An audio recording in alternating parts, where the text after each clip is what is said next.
नमस्कार, मैं हूं अंकुर और आप देख रहे हैं सत्य हिंदी का न्यूज बुलेटिन। एक नजर अब तक की सुर्खियों पर। आरजेडी के नेता मनोज झा ने कहा है कि बीजेपी और आरएसएस के बीच पोजीशन की लड़ाई चल रही है। उन्होंने कहा कि देश को इसमें समय नहीं खपाना है, देश और विपक्ष को ये तय करना है। 10 साल बाद आर्थिक मुद्दे उभर कर सामने आए हैं, उस पर बात करो। अग्निवीर जैसी योजना को खत्म करो। बता दें, आरएसएस के चीफ मोहन भागवत के बाद आरएसएस के बाकी लोग भी मोदी पर निशाना साध रहे हैं। आरएसएस नेता नीतीश कुमार ने तो ये तक कह दिया कि 2024 में राम राज्य का विधान देखिए, जिनमें राम की भक्ति थी और धीरे धीरे अहंकार आ गया, उन्हें 240 सीटों पर रोक दिया। शरद पवार ने ऐलान कर दिया है कि महाराष्ट्र में होने वाले विधानसभा चुनाव में भी महाविकास अघाड़ी साथ में ही चुनाव लड़ने वाला है। वहीं महाराष्ट्र में कांग्रेस के नेता और पूर्व सीएम पृथ्वीराज चौहान ने कहा कि विधानसभा चुनाव को लेकर हमारी पहली बैठक हुई। इस बैठक में हमने फैसला लिया है कि राज्य का आगामी विधानसभा चुनाव भी हम सभी एक साथ मिलकर लड़ेंगे। काफी दिनों से चर्चा चल रही है कि एकनाथ शिंदे की शिवसेना के कई नेता उद्धव ठाकरे के गुट में आ सकते हैं। अब इस पर ठाकरे ने जवाब दिया है। शिंदे खेमे से नेताओं की वापसी को लेकर उन्होंने कहा कि जिन्होंने मुझे छोड़ दिया उन्हें पार्टी में वापस नहीं लिया जाएगा। बीजेपी के एक नेता ने महाराष्ट्र के मंत्री अब्दुल सत्तार पर हालिया लोकसभा चुनाव में जालना सीट पर कांग्रेस उम्मीदवार का समर्थन करने का आरोप लगाते हुए उन्हें निष्कासित करने की मांग की है।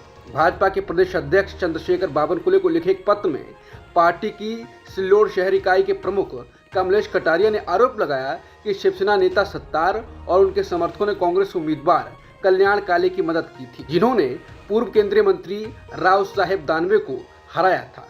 जालना में 1 लाख से ज्यादा वोटों का अंतर है। मध्य प्रदेश के मदरसों में पढ़ने वाले हिंदू छात्रों को लेकर राष्ट्रीय बाल अधिकार संरक्षण आयोग यानी एनसीपीसीआर के अध्यक्ष ने राज्य सरकार को एक सुझाव दिया है। उन्होंने मध्य प्रदेश सरकार से मांग की है कि मदरसों में पढ़ रहे हिंदू छात्रों को तत्काल सामान्य स्कूल में भेज दें।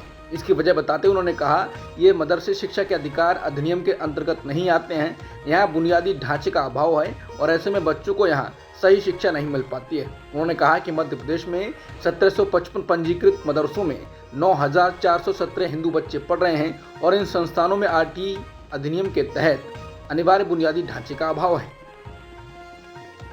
प्रधानमंत्री मोदी लगातार तीसरी बार सत्ता संभालने के बाद पहली बार 18 जून को अपने संसदीय क्षेत्र वाराणसी का दौरा करेंगे।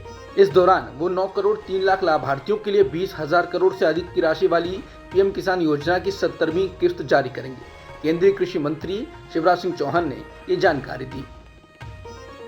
दिल्ली की एक अदालत ने शनिवार को मुख्यमंत्री अरविंद केजरीवाल के सहयोगी वैभव कुमार की न्यायिक हिरासत 22 जून तक बढ़ा दी है।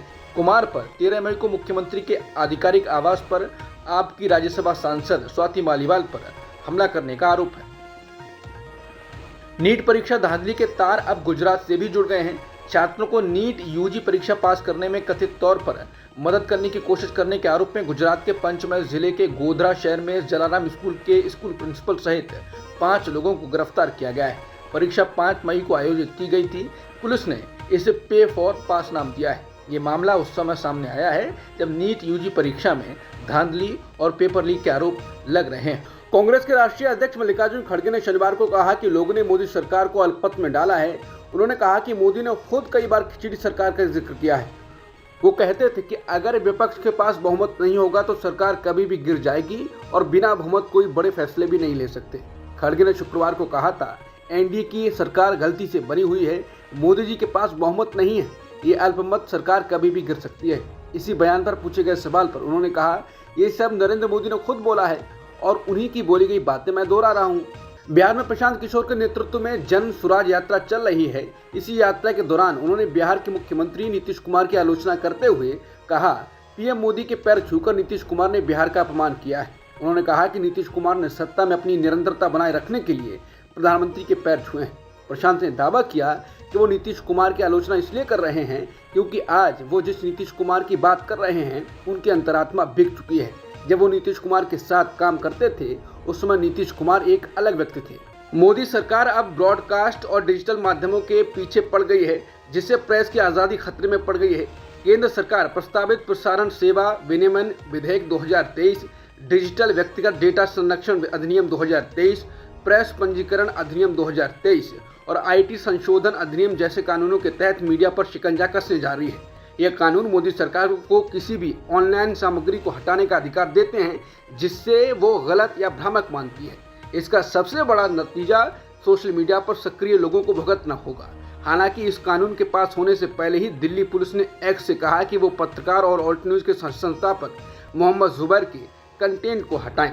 तमाम पत्रकार संघों और डिजिटल अधिकार संगठनों ने प्रस्तावित कानून को वापस लेने की मांग की है।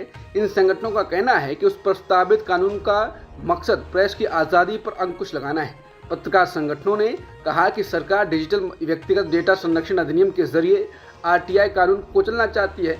आरटीआई के जरिए जनता के तमाम लोग और पत्रकार महत्वपूर्ण जानकारी हासिल करते हैं।